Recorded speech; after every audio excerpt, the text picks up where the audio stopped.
Hi guys. So I wanted just to take a little bit of time today to show you how things are going on the new Public Safety Center here on Brock Avenue. This will be the first fire station built in the city of New Bedford since 1956, 65 years ago. It's a combined police and fire station. This will be the first police station, new police building, built at least since the 60s. And so we're really excited about it, and we want to give you a little bit of a tour today, just so you can see how the construction is going. These are New Bedford's taxpayer dollars at work, and they're well spent. We want to make sure that our fire department, our police department are well equipped to get their important jobs done, that they are in environments that are suitable to them, but also suitable for the work, but also suitable to them as well. They spend a lot of their waking hours here. So we'll give you a little bit of a tour on the way in. This place will be open in probably about 3 months or so. So it's getting toward the end, and it's really exciting. It'll be a great asset in the city. So let's go take a look.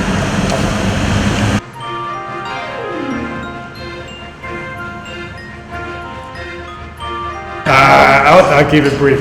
So Tony's done a great job on the project team. The whole project team's done a great job. He'll give us a little bit of a tour today to hit the highlights. We're in one of the engine bays here. Or is this a ladder bay? This is an engine bay, right?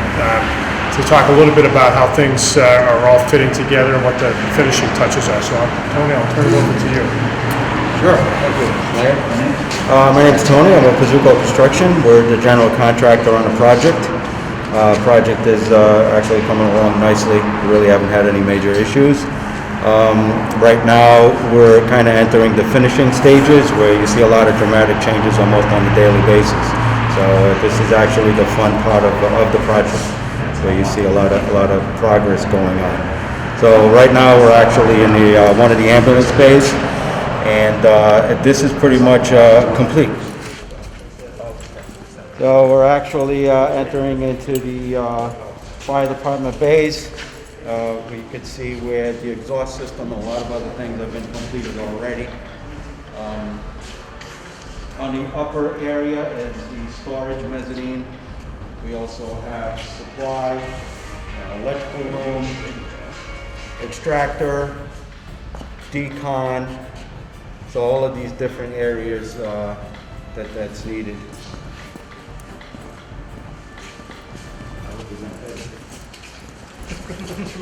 This is live TV, Tony. Live TV. Oh, all right, we're on live TV. Turnout gear.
Main lobby, with the EMS area. Here we have EMS. Go ahead, guys. Here, I'm in the way. Don't mind me. We're in the lobby. Mind him. And public bathroom. It'll be separated by a glass wall that'll separate the lobby and the training area. This is what? Training room. Be a training area. IT is actually through that doorway, for all the computer equipment and everything, all the connections.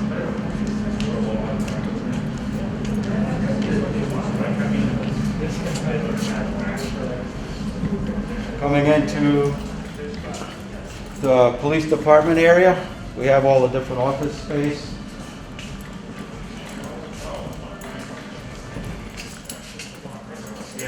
another bathroom. Also the booking area.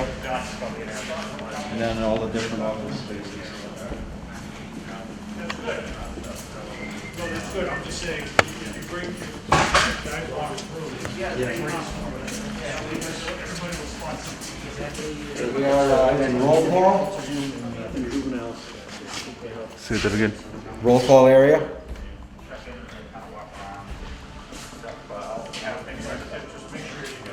This is actually the police department armory. There'll be weapon storage and cleaning area. Janitor's closet.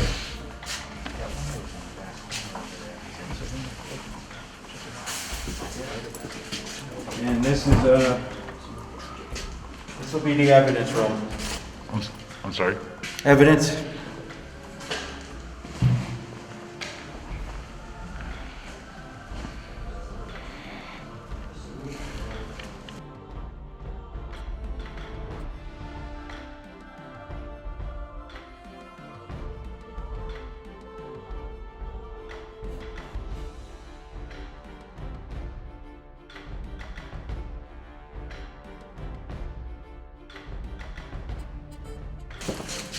Go ahead, guys.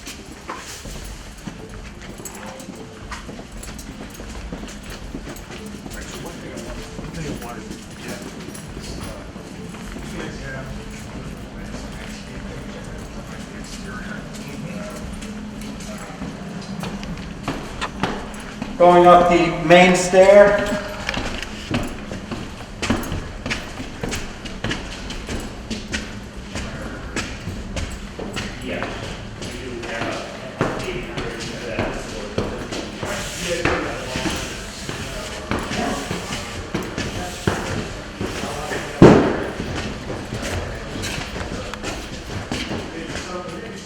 So coming up into the second floor, on this side of the building, we're entering the fire department women's locker room.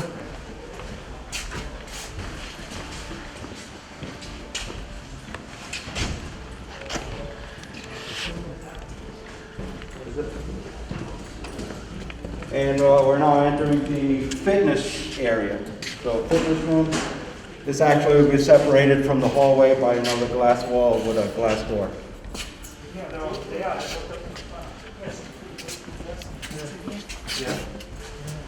They got phone chargers.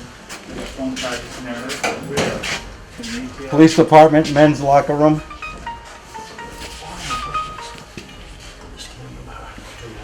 Chief, there's a lever right there, right, yep, there's a lever in there that releases this door, yep.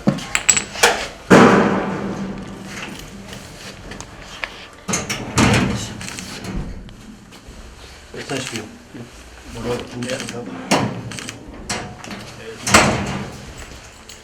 Nice hookup set up here.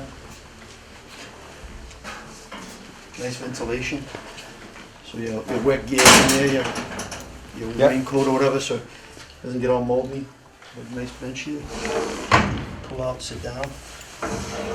Nice So to- air will really actually nice to travel through the doors up into the cats, the sloped cats, and they're actually going into the air plenums and into the ventilation system.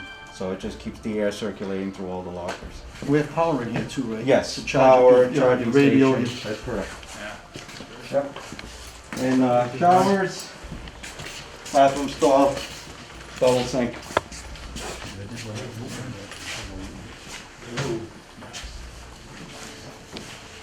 Now the men's fire department locker room is actually a mirror image of this one. Yeah, yeah, oh yeah. These are nice though. Nice job. See all those little tabs? Yeah. The combination. One more, fire department, men's locker room.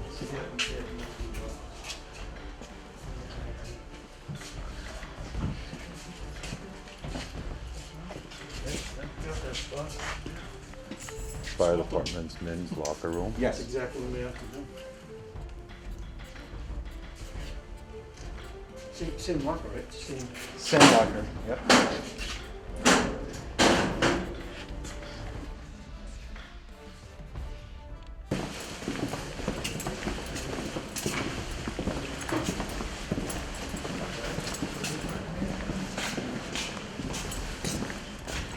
And here we have the kitchen. Kitchen area, there'll be an island. Cooking area.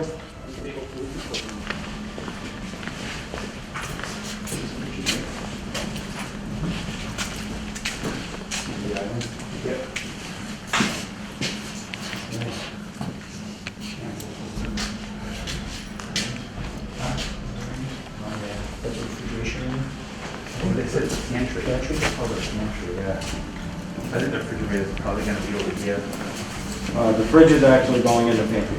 Oh, it is going, they are going in the There are pantry? 3, 1, 2, and 3. Okay. It's a little, nice little, just to do on it. Yeah, so Your balcony. the view, Wow. You got a really good view from over here. 8 firefighters. Oh, yeah. No, we're not live right now. Oh, Okay. Connection dropped, so it's recording, so.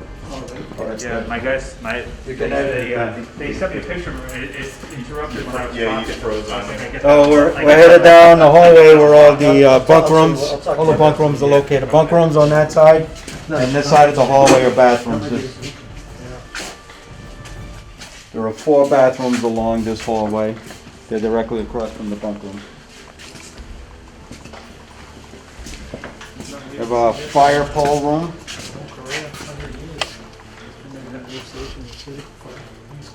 50s, that was it.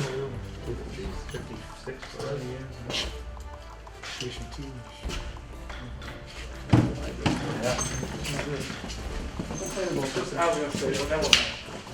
And this is the day room.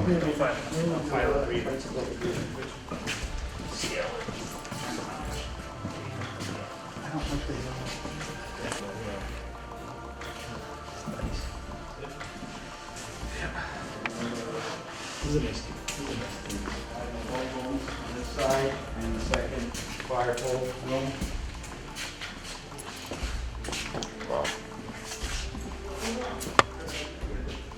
Second fire pole room. And to make it dummy proof, you can't fall in and get hurt.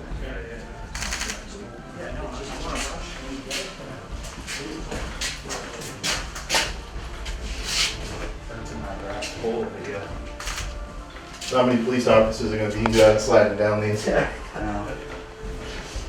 Wishing they'd scored 5 more points on the civil service. Yeah, That is pretty cool. it's though. impressive. It's actually real brass too, which is, Wow.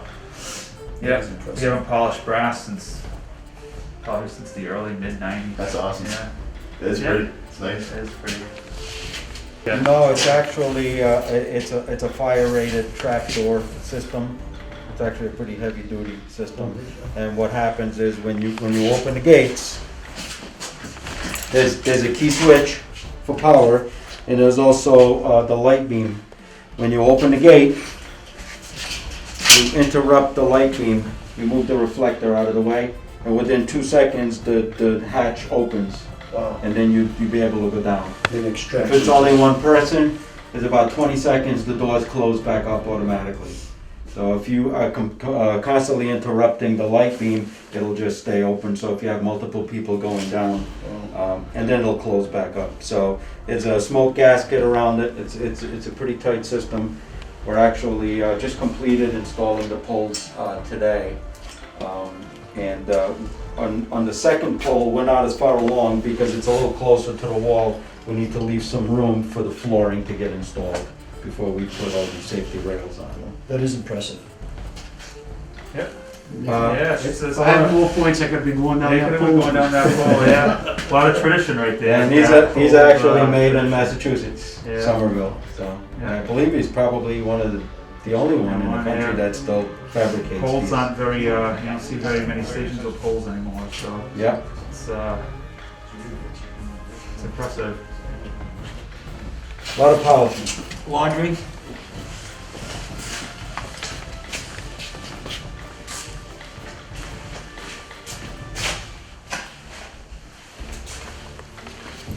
And we'll head down the rear egress there.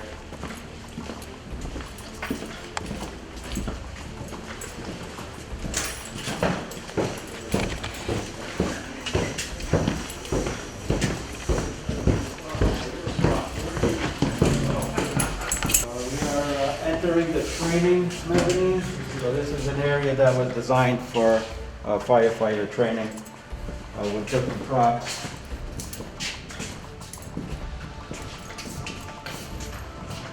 There'll be a couple of confined space setups in the windows. We also have a manhole for training.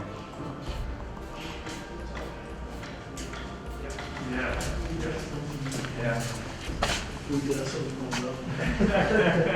It's gonna be training? Yeah. Yeah, this is actually a window, a bailout window. That you can do bailouts. When it's gonna be done, there'll be a hook there. Okay, yeah. So you can do like, bailouts, rope rescue. That's what that window's gonna be for. Yeah, And that's actually a that's- confined space prop right there, that manhole. The manway. A Yeah. couple of nights I've been here late and Yeah. and you're not there.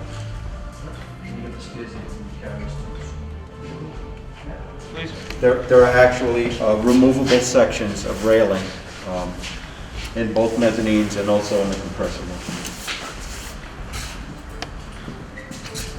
This is a great job. Thank you. So that way you can't get it done, right?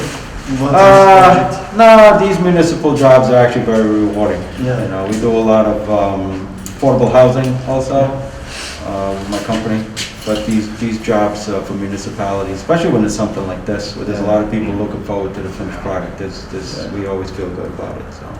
And you know, it's for generations. Like you were saying, when's the last time we had one built, right? 56, I So think. that's for generations of police officers, firefighters, and EMTs that are Yeah. gonna be living in these quarters, and this is probably the best that we've got. It is the best we've got, so, you know, and will be probably for a while, so. That's great. My last one was up in Stowe, Massachusetts, and that was another great project. Nice home. So for our guys, they're out in the street, they're working, you know, you wanna come back to a nice home. This is their home away from home. We spend more time here while we do home a lot of our guys, so it's a nice place when you have a nice home to go to. You know, clean, modern, nice technology. You know, you feel a little bit better about yourself and what you do. Absolutely. Yeah. I think for us too, it's like you come back from a fire, you wanna be able to come in, take a shower, wash your gear, you wash your gear, wash your uniform, so you can get back in the game, so it's, you don't have to worry about some of the older stations run out of hot water, you gotta wait, now it's, that's not gonna happen here. It's gonna be that quality of life part, you come back, a night like tonight, it's gonna be like 10 degrees out, you have a fire, come back here, shower, warm up, get your gear, washed and ready to go for, for the next one, so it's good for the guys, they're the ones, like the chief said, they're the ones that are out there doing the work, so it's good to be able to, hang your hat, in a nice location, so it's good. So, like you said, there's that meaning, the work you're doing, has long-term meaning for the generations that are gonna be working out of this building. That's awesome. Really good. Nice job. Really nice work. Chief, one question. With this being a kind of big entity in the community, in this community, obviously, it's big. You can't miss it. It's in a kind of a rough neighborhood, even though the police station is nearby. What is this going to do to the community, like directly around it?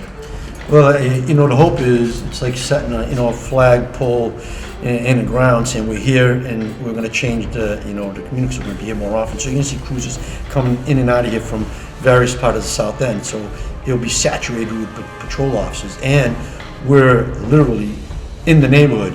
So I would think, speaking with some of the folks that live here long term, have been here for a long time, this is a breath of fresh air for them in terms of bringing them some security, bringing additional resources that we already have, but they're over at Cove Street, so now they're all right here.